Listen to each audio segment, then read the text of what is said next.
I hate just about everyone. This world is full of morons and scumbags. It makes me sick. But there's one guy who I can't stand more than anybody else. Just look at him. He acts like he's not got a care in the world. He makes me sick. You hang in there, girly man. He thinks stupid things like compassion and empathy are what you need to get by. Yeah, right. Fact is simple. People suck. Things like compassion and caring, they're all just an illusion. The one thing that truly drives this world is hatred.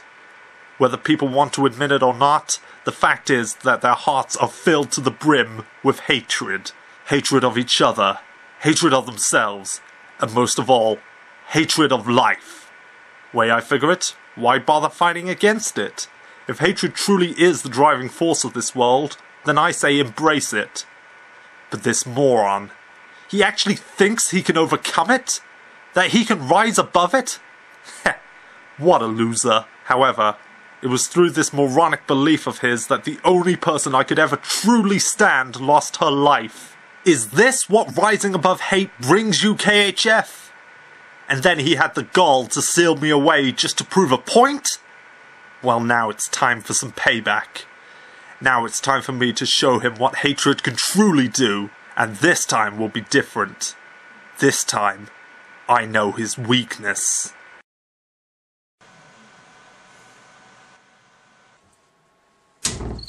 Now's the time for my payback, KHF! Oh, hey, Takeya.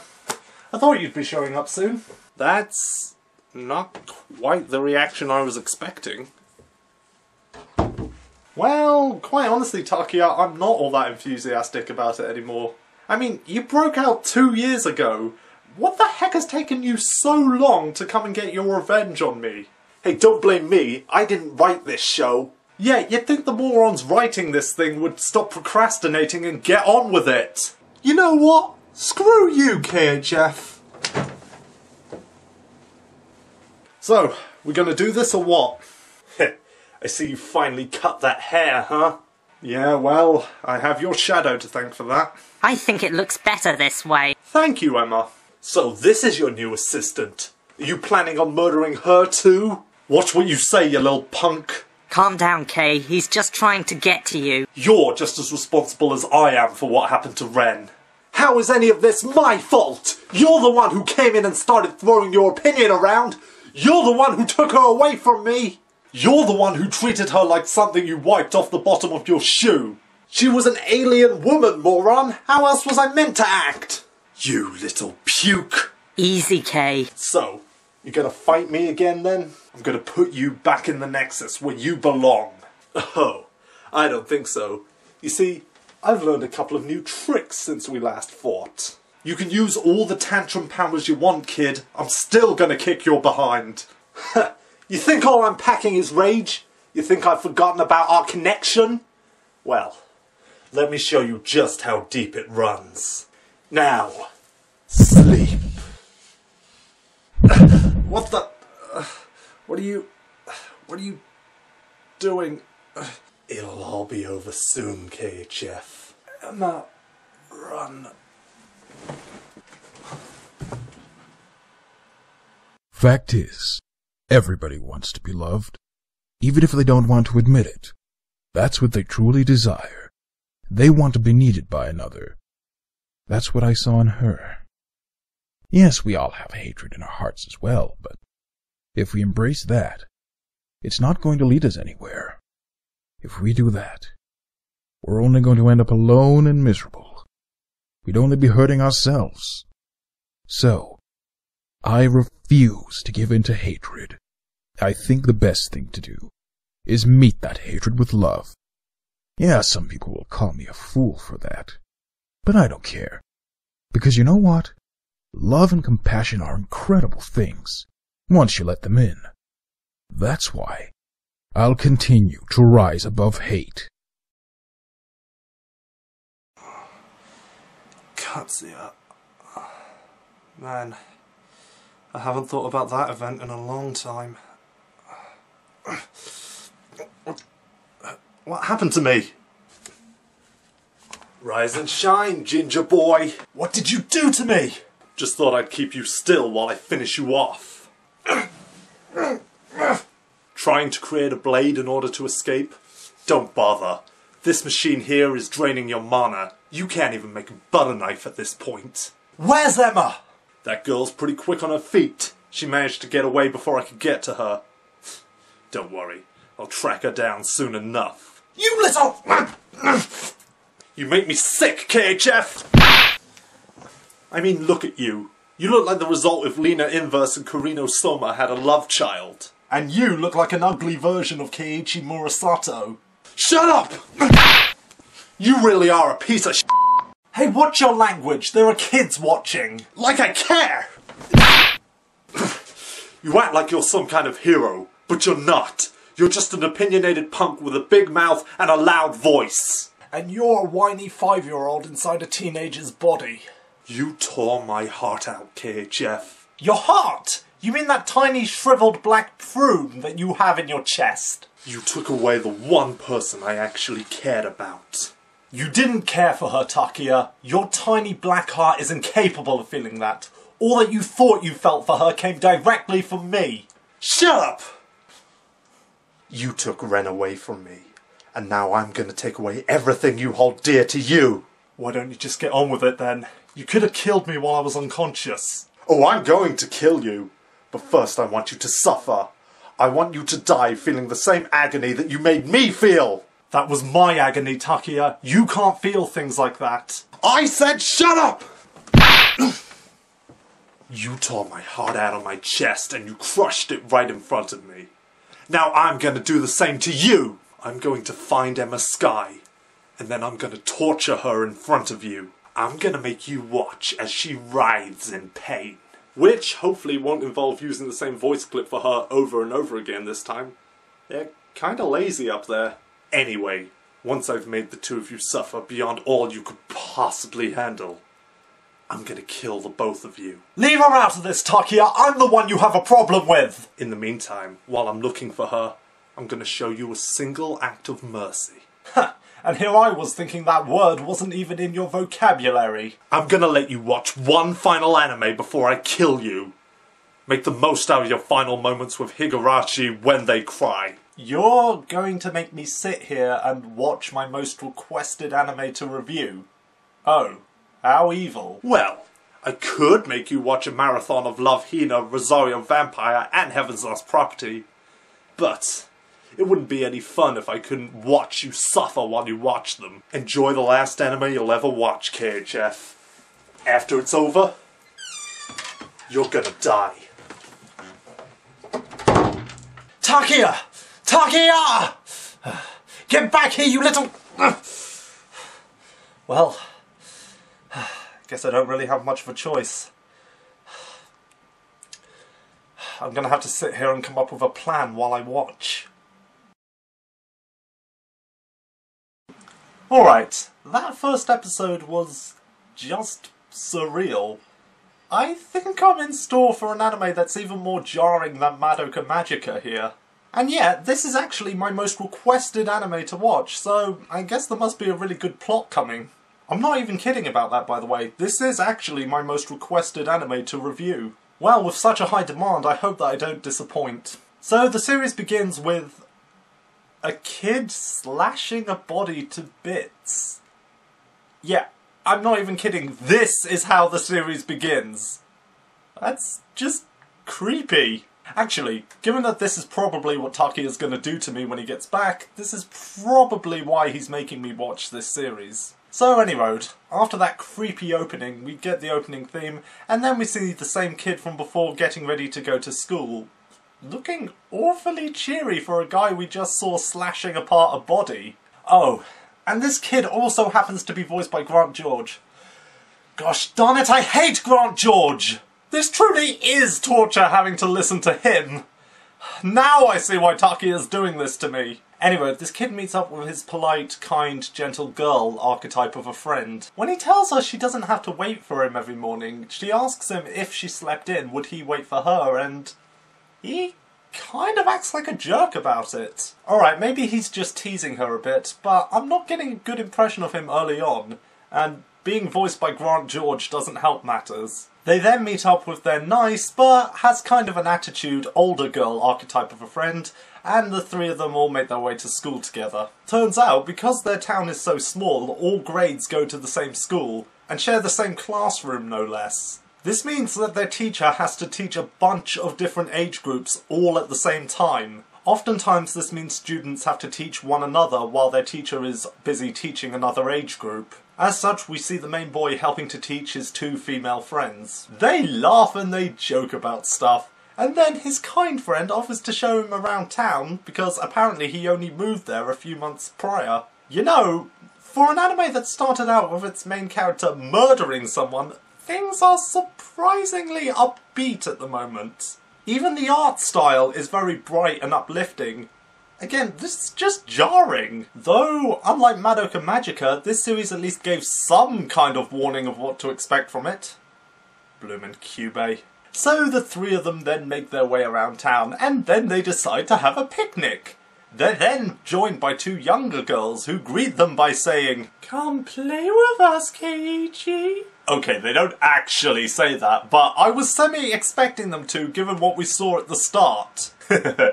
So anyway, the two younger girls decide to join them, and they all have happy and fun times together. Afterwards, everybody makes their own way home, and our main character says he'll accompany the kind and polite girl to her home. Well, okay, this is a much better look at the guy than what we had at the beginning. She then says before she goes home there's somewhere she'd like to visit. A huge rubbish pile. Huh. When the main kid comments on this, she says all she sees is a pile of treasure. One person's trash really is another person's treasure. But I think she's taking that a bit too seriously. She then briefly mentions how the government originally wanted to build a dam there, but their town protested against it. While she goes to root around in the rubbish, he just sits there and watches. While he watches her dig, he's suddenly surprised when a photographer tries to take his picture without asking him first. When the photographer asks what his friend is doing, he makes a joke about her looking for a dead body she buried there. To which the photographer acts very shocked and relates back to a murder that apparently took place in this town, wherein the victim's body was slashed apart and their left arm was pretty badly slashed up.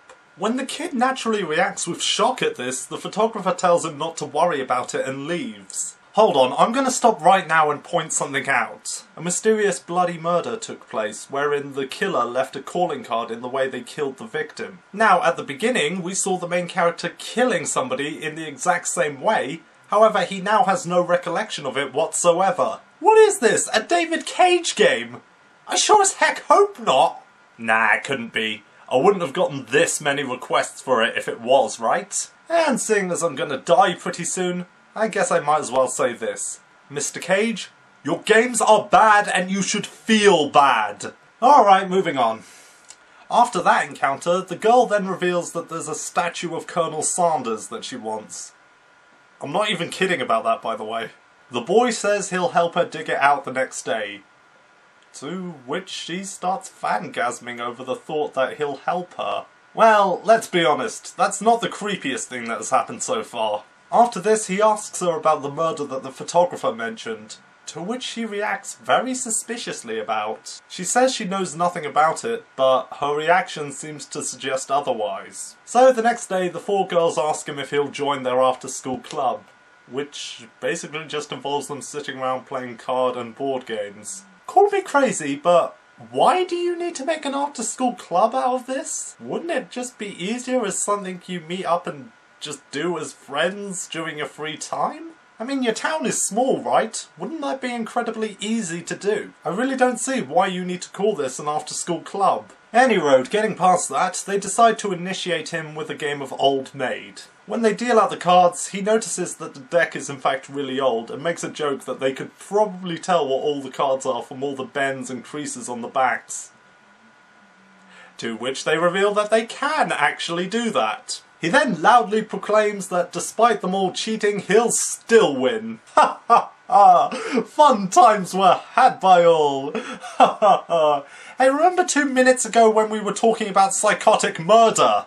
But in any case, despite his claims, he does still lose in the end. Although, not before tricking them by bending one of the cards to look like another, but by then it's too little too late. What's his punishment for losing? He has to let them draw on his face to make him look like a tanuki.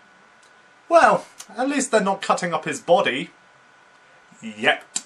So after school he's walking home with the kind girl and the attitude girl, and he explains to the latter that he's going to help the former with digging out the statue, despite there being no implication that he's brought tools with him to help him with this task. The topic of the government wanting to build a dam in their town comes up, and she goes into more detail about it, explaining that indeed the government did want to build a dam in their town, but that would have resulted in flooding their town, meaning they'd all have to leave. Hearing this, their entire village rose up in protest, putting up quite a serious defence against this. When he asks if any of them resorted to murder to get the point across, she acts as suspiciously as the kind girl did, denying it, but implying that she knows more than she's saying. So after this strange conversation, she goes her own separate way, and he goes to help the kind girl dig the statue out. He says they're going to need a saw or something to get past the wood that's burying it.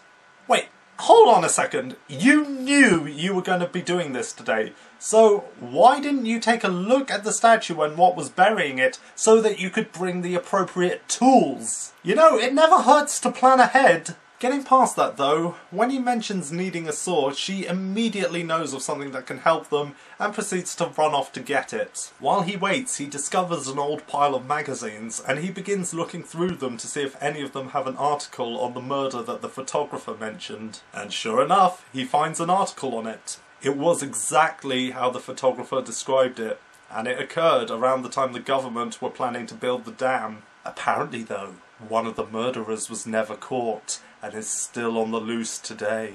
And so the episode ends with the main boy giving a narration about how this should have been considered a warning of all the strange things that were about to occur, while we see the kind girl brandishing a blade with a very disturbed look on her face. Overall, this was actually a pretty good start to the series, I have to say. There's a good air of mystery about the plot, without it being too over the top about it. We get some good introductions to all the characters, with no implications that they do anything wrong, despite what we see in the opening scene. But at the same time, there's a good sense that there's more to them than meets the eye. I'm actually looking forward to watching more of this, despite what's going to happen to me when I finish it. Hopefully I'll be able to live through Grant George long enough to get out of this predicament. Alright, time to start thinking of a way out of this mess.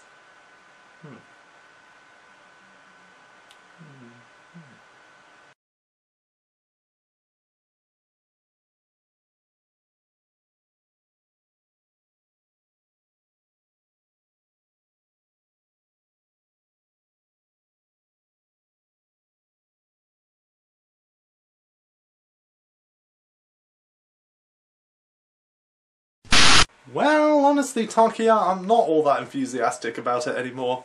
I mean, you broke out 2 years ago. What the heck has taken it so... there? You think all I'm packing is rage? And I forget how this line goes. Trying to make a blade in order to escape? Don't bother. This little machine here is draining your mana. I forget how this goes. You act like you're some kind of hero, but you're not. You're just a... You're just a blackguard, good sir. You act like you're some kind of hero, but you're not.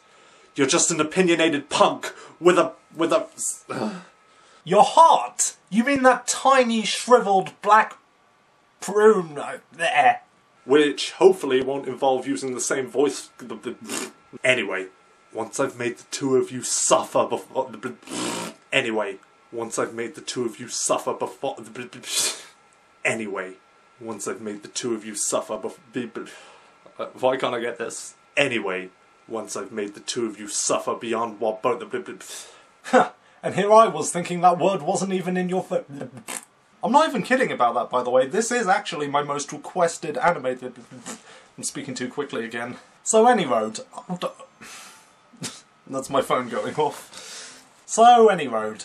After that creepy opening and Any road, this kid goes and he meets up with his kind, gentle, polite archetype of a...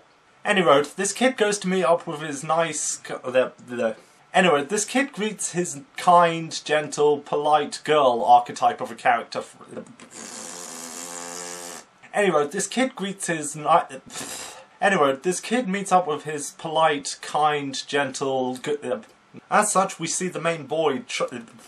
They laugh and they joke about stuff, and then his kind friend offers to show him there. Nah, it couldn't be.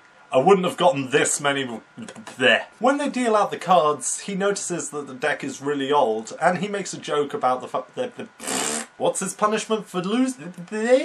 Getting past that though, when he mentions needing a saw, she says that but at the same time, there's a good sense that there's more to them than Alright, time to start thinking of a oh, my arms are tired after that.